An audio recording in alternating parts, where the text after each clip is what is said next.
বিসমিল্লাহির রহমানির রহিম।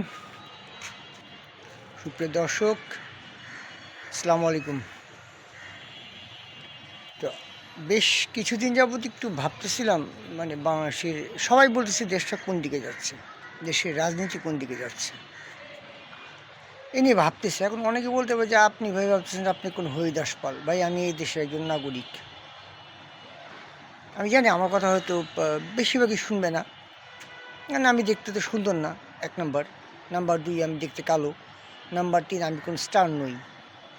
কিন্তু আমি একজন মুসলমানের বাচ্চা, যাহা বলিব সত্য বলিব। এই যে দেখুন, মাত্র কিছুক্ষণ আগেই তো আসর পড়লাম, অজুটা এখনও আছে।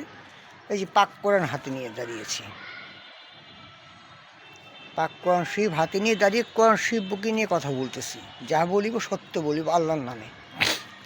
এই যে মুখ দিয়ে ধরে রাখলাম। এখন আমি কিছু প্রশ্ন করব, কিছু প্রশ্ন জবাব খুঁজব। তার শুরুতে আমাকে একটু শুনতে হবে যে লেডি ফেরাউন খ্যাত শেখ হাসিনা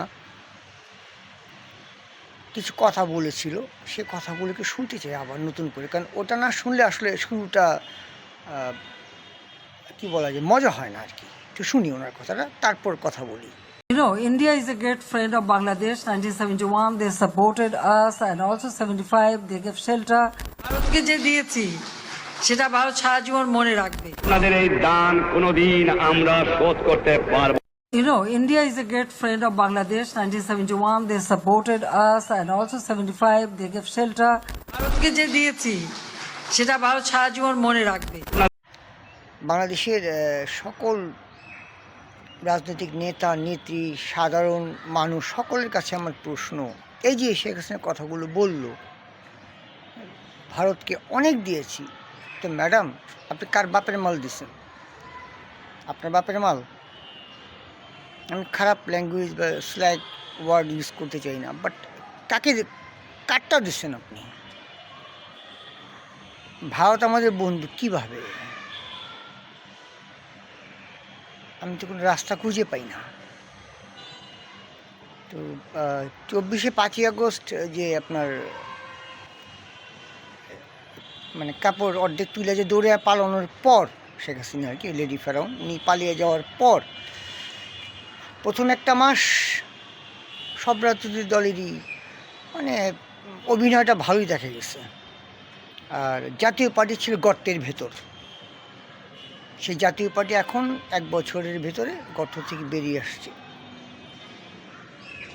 আর বিগত কয়েক মাস যাবৎ আলোচনায় মির্জা ফখরুল, তিনি বলতেছেন, তার কথা তো সবাই এখন জানে যে মানে তারা 72 সংবিধান রাখতে চান, তারা ওটা রাখবেন, সংস্কার তারা সংসদে গিয়ে করবেন, তারা নির্বাচন চান, সঙ্গে অবশ্যই আওয়ামী লীগকে চায়, জাতীয় পার্টিকে চায়। আচ্ছা, কেন চায়? এটা কি আমরা কেউ ভাবছি কখনো? এখন বিএনপি যে ইন্ডিয়ান মায়াজালে জড়িয়ে গেছে এটা তো সত্য, কিন্তু কেন, এই কেন জবাবটা খোঁজার চেষ্টা করলাম। কিভাবে বিএনপি এখন একটা রাজনৈতিক ম্যাথমেটিক্স বা অঙ্ক নিয়ে খেলতেছে, সোজা ভাষায় রাজনৈতিক অঙ্ক। ওই অঙ্কটা কি?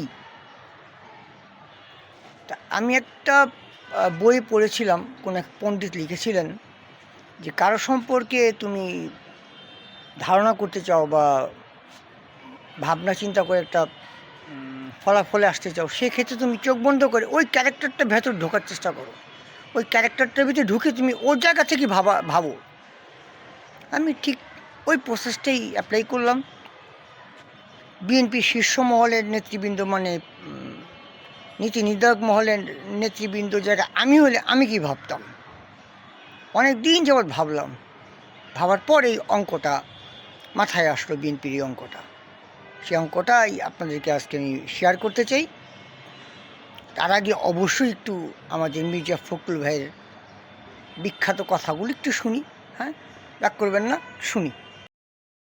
ভারত আমাদের প্রতিবেশী, সবচেয়ে বড় প্রতিবেশী, আমাদের বন্ধু। আমাদের যুদ্ধের সময় 1971 যুদ্ধের সময় আমাদের সহযোগিতা করেছিল।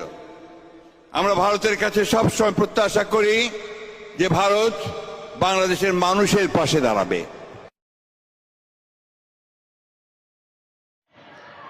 তো যেটা বলতে চাচ্ছিলাম, মির্জা ফখরুলের কথাগুলো তো শুনলেন। তো ওনাকে সমর্থন দিয়ে আরও এক ধাপ উপরে বললেন আরেক নেত্রী নীলুফা চৌধুরী। আরেকজন উনি হচ্ছে নীলুফা চৌধুরী। তা নীলুফা আপার কথাগুলি একটু শুনি, চলুন। আমি যদি বিএনপি নাও করতাম, তাও আমি এই কথাটাই বলতাম যে কোনো রাজনৈতিক দল বিচার করার আগে নিষিদ্ধ করার এটা কোনো সমাধান হতে পারে না। আজকে যে জামাতকে আমরা গুপ্ত রাজনীতির কথা বলছি, সেই গুপ্ত রাজনীতি তো তাদের প্রকাশ্যই করতে পারতো যদি তাদের ব্যান করা না হতো। এই যে তাদের ব্যান করলো, তাদের নিবন্ধন নিয়ে গেল, তাদের শেষ পর্যন্ত সম্পূর্ণরূপে ব্যান করলো, সেটার জন্য তারা গুপ্ত রাজনীতির আশ্রয় নিয়েছিল। আমি যদি ওই জায়গায় দৃষ্টি দেই তাহলে আমি জামাতকে খুব বেশি দোষী করতে পারি না, এটাই নিয়ম। তো সেই জায়গায় বিএনপির সালাউদ্দিন ভাই যে কথা বলেছেন, বিএনপির মহাসচিব যে কথা বলেছেন, আমি কিন্তু একটা সাধারণ মানুষ হিসেবে আমি যদি বিএনপি নাও করতাম আমি এই কথাটাই বলতাম। আমি বিএনপি করি এই জন্য আমি এই কথাটাই বলি, আমি বিএনপি না করলেও এই কথাটাই বলতাম। কারণ আমরা আর চাই না জামাতকে গুপ্ত রাজনীতি করতে দেখে আমাদের যে শিক্ষাটা হয়েছে, আমরা আওয়ামী লীগের কাছ থেকে এই শিক্ষাটা নিতে চাই না বলে আপনি দেখেন, যদি আমি বিশ্বাস করি না জরিপগুলা, সেই জরিপের দিকে গতকালকে যে জরিপটা বের হয়েছে সেই জরিপে যদি দেখেন, কয়েক মাস আগে একটা জরিপ বের হয়েছে, আওয়ামী লীগের সেইখানে সমর্থনকারী যত ছিল তার চেয়ে কিন্তু অনেকটা বেড়ে গেছে এখানে সমর্থনকারী। তো এই যে জরিপটা, সেটা আমি জরিপের প্রতি বিশ্বাসী না, কিন্তু এটা যদি আমি সাধারণভাবে চিন্তা করি যে যখনই আপনার উপর খড়গ তুলবে তখনই কিছু মানুষ আপনার পক্ষে চলে যাবে। তো বিএনপির শীর্ষস্থানীয় নেতৃবৃন্দের বক্তব্য, তাদের প্রকাশ্য সমর্থন পেয়ে গর্ত থেকে বেরিয়ে আসলো জাতীয় পার্টি। যে জাতীয় পার্টি শেখ হাসিনার কি বলা যায়, বাড়ির বান্ডা কুকুর বলা যায় আর কি। জাতীয় পার্টি শেখ হাসিনার 17 বছরে একটা শব্দ করে নেই, একটা শব্দ। ওরা এখন হাসিনার বিরুদ্ধে অনেক কিছু বলতেছে, এটাই হয় নাই, সেটা ওই হয় নাই, এটা ঠিক হয় নাই, ওটা ভালো করে নাই। শেখ হাসিনা থাকা অবস্থায় কখনো কিচ্ছু বলে নাই, সরাসরি সমর্থন দিয়ে গেছে, নির্বাচনে গেছে, হালুয়া রুটি খাইছে, টেন্ডারবাজি, বাগবাটোরা সবই। এই জাতীয় পার্টি কি কখনো পিলখানার ঘটনার বিষয় নিয়ে মুখ খুলছে? সুষ্ঠু তদন্ত,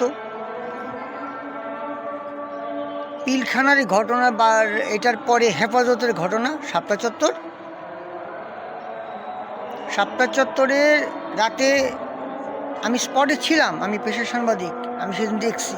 কার কাছ থেকে আমার শুনতে হবে না, জানতে হবে না, এই আজান দিতেছে, আজান সাক্ষী রেখে বলতেছি, আমি দেখছি। কই জিএম কাদের সাহেবের মুখে তো কখনো এই পিলখানার আর শাপলা চত্বরের কোনো শব্দ শুনলাম না কখনো। আজকে উনি আওয়ামী লীগকে সেটেল করতে চান, আওয়ামী লীগ ছাড়া হবে না, গণতন্ত্র পরিপূর্ণতা পাবে না। হাসিনার আমলে গণতন্ত্র 14, 18, 22 কোথায় ছিল ভাই? হ্যাঁ, ম্যাথমেটিক্সের অঙ্ক ভাই আমরা একটু বুঝিয়ে, চুলদারি পাকছে, বাতাসে পাকে নাই, বয়সে পাকছে, অভিজ্ঞতায় পাকছে। হাসিনার আমলে জেল খাটছি তো। চলেন একটু আমরা জিএম কাদের সাহেবের সেই দালালি বক্তব্যটিকে শুনি। আমাদের দেশ সেদিকে চলে যেতে পারে আমি আশঙ্কা করছি। এই জন্যই আমি বলছি যে অনিশ্চয়তাটা কাটানোর জন্য এই সরকার চলে যাওয়া উচিত, এই সরকারের পরে একটা নিউট্রাল সরকার আসা উচিত এবং সবাইকে নিয়ে একটা নির্বাচন করে নির্বাচনের পরে যত রকম সংস্কার এগুলো হাত দেওয়া উচিত। কারো কোনো অথরিটি বা কী বলবো, কারো কোনো সেই ধরনের ম্যান্ডেট কেউ কাউকে দেয়নি। যেটা বলা হচ্ছে এটা খুব বেশি করে বাড়িয়ে বলা হচ্ছে, গায়ের জোরে বলা হচ্ছে। ম্যান্ডেট দিতে গেলে আপনাকে ইলেকশনে যেতে হবে। কোন লোক খারাপ, কোন লোক দেশের জন্য মঙ্গলজনক নয়, এটা দেশের জনগণ ঠিক করবে। এটাই হলো গণতন্ত্র, যে আমাকে সুযোগ দিতে হবে। দেশের জনগণ বলবে যে আওয়ামী লীগকে আমি চাই না, দেশের জনগণ বলবে যে আমরা জাতীয় পার্টিকে চাই না। আমি অ্যাডমিনিস্ট্রেটিভ অর্ডার দিয়ে এটা করতে পারেন না। শেখ হাসিনা এটা করেনি, অ্যাডমিনিস্ট্রেটিভ অর্ডার দিয়ে করেনি। উনি পরিবেশ সৃষ্টি করেছিল, তারা আসেনি, আসতে পারেনি বা আসতে দেননি যেটিও। তো কিন্তু উনি যেটা করেছিলেন, ওই সেন্ট্রালিস্ট অ্যান্ড লেফট লিন পার্টিকে নিয়ে আমাদেরকে জোট করেছেন, আমরা মিডলে ছিলাম। এরাও আবার ওই মানে বিএনপি এবং জামাতরা মিলে একটা ইলেকশন করতে চাচ্ছেন একবার। প্রিয় দর্শক, এখন যদি আমি সরাসরি বিএনপির ম্যাথমেটিক্সের আলোচনায় যাই বা একটু কথা বলি, এটা অনেকটা আমার একক কথা বলে অনেকে টিটকারি মারতে পারে। তার চেয়ে ভালো হয় মানে প্রতিষ্ঠিত কোনো একজন ব্যক্তির একটু কথা শুনি, তাহলে আমার কথার সঙ্গে মিলিয়ে নেবেন। যার কথা শুনবো তিনি সরাসরি বলেন নাই, আমি একদম খোলা ভেঙে দেবো কথাটা। আমি একটু আগে লেখক ও রাজনৈতিক বিশ্লেষক গৌতম দাস ওনার একটু বক্তব্যটা শুনি, তারপর আমি আমার ব্যাখ্যাটা বলবো। চলুন শুনি। আওয়ামী লীগ আর জাতীয় পার্টিকে চান ফখরুল। তো আগে যেটা বলছিলাম, এই সময় বলে যে কলকাতার পত্রিকাটা, সেখানে সাক্ষাৎকারে উনি এটা বলছেন এবং বলেছেন অনেকটা জানতে চাওয়া হয় নাই, নিজে যেচে বলেছে ফখরুল সাহেবে তারেক জিয়ার দাঁড়ালে কি একটু লুজ হয়ে গেছে, কি জানি ইন্ডিয়ানরা পাত্তা দিচ্ছে না, এরকম হয়েছে। এত যেচে তারা আওয়ামী লীগকে ইলেকশনে চায়, জাতীয় পার্টিকে ইলেকশনে চায়, বুঝেন। দুদিন আগেও তারা বলতেছে যে না, এরকম না, আমরা জাতীয় পার্টির দায়িত্ব নিতে পারবো। জাতীয় পার্টি প্রকাশ্যে, জাতীয় পার্টি থেকে এই পাটোয়ারি প্রকাশ্যে বলেছে আমাদের দায়িত্ব এখন বিএনপি, এই রিজভি এটার বিরোধিতা করছে, না আমরা কেন ওটা দায়িত্ব নিতে যাবো। আর আজকে ফখরুল কি বলতেছে যে তারা জাতীয় পার্টিকে ইলেকশনে চায়। মানে এই কথাটা বলার উদ্দেশ্য একটাই, ইন্ডিয়ান আশীর্বাদটা যেন লুজ না হয়ে যায়। মানে ইন্ডিয়ানরা যা চায় এটা পরিপূর্ণ স্যাটিসফাই করে দেওয়ার দায়িত্ব তারেক জিয়া এবং মির্জা ফখরুলের। এইটার দায় নিয়ে তারা বিন্দুমাত্র কাপাকাপি করতেছে না। এটার দায় কাঁধে নিয়ে তারা একদম মাঠে নেমে গেছে খেদমত করার জন্য ইন্ডিয়ার। ভাই আমার একটু আশীর্বাদ দেন, অবস্থা হচ্ছে এরকম আর কি। মানে এত নির্লজ্জ এইটা। দেখেন, বিএনপি কি জানেন না যে আওয়ামী লীগ বা জাতীয়, আওয়ামী লীগও লাগবে না, শুধু জাতীয় পার্টি ইলেকশনে পার্টিসিপেট করা মানে কি, অন্তত সেলফ ইন্টারেস্ট বলতে একটা জিনিস আছে। এ তো ন্যাচারালি ভোট কাটবে বিএনপি। কারণ দুটা কারণে, একটা হলো যে বিএনপি নিজেই আওয়ামী লীগের জায়গায় বসতে চাইছে, নয়া হাসিনা বসতে চাচ্ছে, মানে যে ভোটার গ্রুপকে সে টার্গেট করেছে অলরেডি। আমি বহুবার বলেছি, তার মুসলিম জাতীয়বাদী ভোটার, এই কনস্টিটিউয়েন্সিটা সে ডিজোন করতেছে, আর ততই সে নয়া হাসিনা উঠতে চাচ্ছে। তাহলে এই ট্রেন্ড অলরেডি সে ভাষায় দিচ্ছে। এই দেখেন ওই সাক্ষাৎকারে বলছে আমরা বিএনপি তো একটা সেকুলার পার্টি, বুঝেন। এই কথা জিয়াউর রহমান বেঁচে থাকতে কোনোদিন উচ্চারণ করে নাই, না খালেদা জিয়া তো কোনো উচ্চারণ করছে না, 2001 সালে যে গভর্নমেন্ট ছিল তারা কখনো উচ্চারণ করেছে। অবলীলায় এখন মির্জা ফখরুল বলে বেড়াচ্ছে আমরা সেকুলার পার্টি। এইটা বলার উদ্দেশ্য কি আসলে? ইন্ডিয়ানদের আশীর্বাদ ঢিলা হয়ে গেছে, ওরা আবার পাইতে হওয়ার জন্য কম্পিটিশন শুরু হয়েছে কারোর সাথে, বুঝি না আসলে। প্রিয় দর্শক, গৌতম দাসের বক্তব্যটা শুনলেন। এখন আমি আমার যে ম্যাথমেটিক্স অঙ্ক, বিএনপির অঙ্কটা নিয়ে যে চিন্তা ভাবনা করে আমি বের করছি, আমি সে কথাটা একটু বলি। বিএনপি চাচ্ছে 72-এর সংবিধান। বিএনপি 24-এর আন্দোলনে যাদের ছাত্ররা ছিল, এটা অস্বীকার করার কোনো উপায় নেই, কেউ করেও না। কিন্তু বিএনপির নেতৃবৃন্দ তাদের ভবিষ্যতের কথা চিন্তা করে তার 24-কে অনেকটা একটু সাইড কাটে রাখতে চাচ্ছে। জুলাই আন্দোলন, জুলাইয়ের যেই কি বলে সনদ, ওটা নিয়ে কিন্তু বিএনপি সবচেয়ে বড় বাধা ছিল, এটা অস্বীকার করার উপায় নেই, ঝুলে ছিল। এত কিছুর পর বিএনপি গত কয়েক মাস ধরে তাদের এখন বক্তব্য টার্নিং চলে গেছে গণতন্ত্র প্রতিষ্ঠা, তার মানে সবাইকে নির্বাচন প্রকাশ্যেই বলা শুরু হইল। তাহলে বিষয়টা, একটা গোমরটা কি? এটা গোমরটা হচ্ছে, প্রিয় দর্শক, রাজনীতির ময়দানে তারা একটা ফ্যাসিস্ট হিসেবে তারা নিজেদেরকে এককভাবে তারা অলরেডি কল্পনা করতে শুরু করছে। ওই জায়গাটা, ওই ফিল্ডে হাসিনার মতো করে যদি টিকে থাকতে হয় লং টার্ম, তো ওই ফিল্ডে তার মতো এরকম 2-4 ছোটোখাটো খেলোয়াড় লাগবে। ওই খেলোয়াড়গুলো কারা? আওয়ামী লীগ, জাতীয় পার্টি। নতুন বাংলাদেশ যারা চায়, লাইক এনসিপি, আম জনতা, আর কোরআনের আইন কারা চায়, জামাত। ওই জায়গাতে বিএনপির এই স্বপ্নটা দুঃস্বপ্ন। তাহলে এখানে কী দাঁড়ালো বিষয়টা? বিএনপি কখনোই এনসিপি আর জামাতের সঙ্গে এক লেভেলে আসতে পারবে না, আসা হবেও না। সেক্ষেত্রে বিএনপির স্বপ্ন যে বাস্তবায়ন করতে হয়, তা জাতীয় পার্টিকে এই মুহূর্তে বাধ্যতামূলকভাবে প্রয়োজন ফিল্ডে। আর জাতীয় পার্টি এখন ফিল্ডে নেমে গেছে অলরেডি, বিএনপির সমর্থন পাইয়া।